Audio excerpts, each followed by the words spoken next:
we caught up with football writer and United We Stand creator Andy Mitten to talk about his new book on 70s United, simply called United, United. My name's Andy Mitten and I'm a writer. My latest book is called United, United. It's about Manchester United in the 70s. I spent a day with 11 players plus the manager Tommy Docherty from the 1970s, and I did big in-depth interviews with them, just as I'd done for the book on United in the 80s and the 90s, and I got them to tell me what I thought were the most interesting stories about their lives, not just their time at Manchester United, although that's the focus, but their lives, their childhood, what they've gone on to do since they stopped playing football, that type of thing. And met some really interesting people, like Martin Buchan, who was the captain, very intelligent man. I went to Dallas, Texas to stay with Gordon Hill and his wife Claire. I saw everybody face to face. I think that's important when you're interviewing.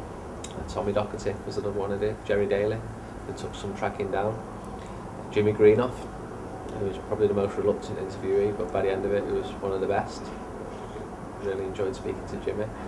Sammy McElroy, he was a big star and played more games in the 70s than anybody else. Lou Macari, Paddy Roach. So all the important names of that decade, and it's really enjoyable to meet them and to write up their stories. Do you find when you're talking to these guys that you're able to get, because it's been a while since they've played, are you able to get those little hidden gems, the stories that no one else will have heard of outside of the group of players? I think it's my job as a journalist to get those stories, and I have got those stories in my past books.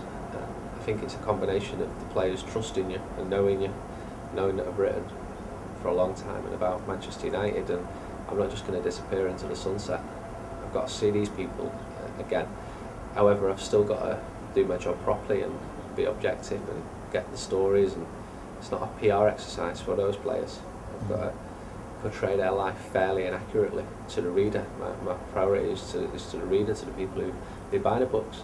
But I'm not stitching the players up either, and I'm sure that they tell me some stories.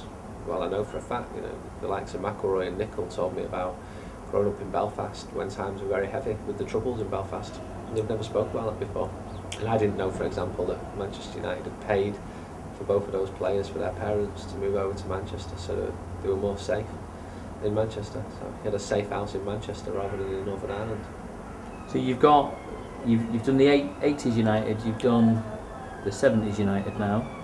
So what is it to come? I've done a contract to do a 60s United book, so I'm going to start on that in the new year, and I've not confirmed anybody yet, so I can't really say any names, but I've got a good idea of who I'd like to speak to. And, well, I'll say one, Paddy Crone, because I know he'll do it, and I know a couple of the others very well, and just carry on in that format, because the format works and the books sell and we get good feedback to them. And then I've got a couple of other books lined up, two which I'm not putting my name to,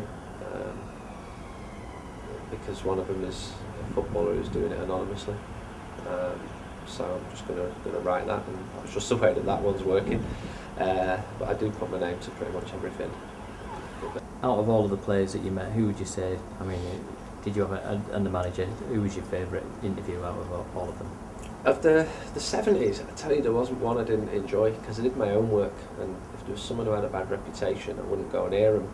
From the past books, the one who surprised me most was Andy Cole, and I ended up striking up a good relationship with him and working with him all the time. From the 70s one, Sammy McElroy was fantastic. Jimmy Nicol was really funny. Tommy Docherty is still going strong in his 80s. What do you think of the Doc? Because every time I see him quoted saying anything, he always sounds like he's putting his foot in it, Well, the Doc divides people. A lot of people don't like him, and he knows that. But a lot of people do like him. He's a Marmite character, and you can see that to this day from my own experience with him. He was good enough to give me an interview, to invite me to his house, not to shirk any difficult questions either, which I had to put to him, such as about his court trials in the 1970s. But there are people who people don't just dislike or like him; they strongly dislike him, or they really like him. I know. And then there's other people who don't like him, former players, and yet still call him boss. So they're almost reverential, call him gaffer and boss, and he's one of life's characters.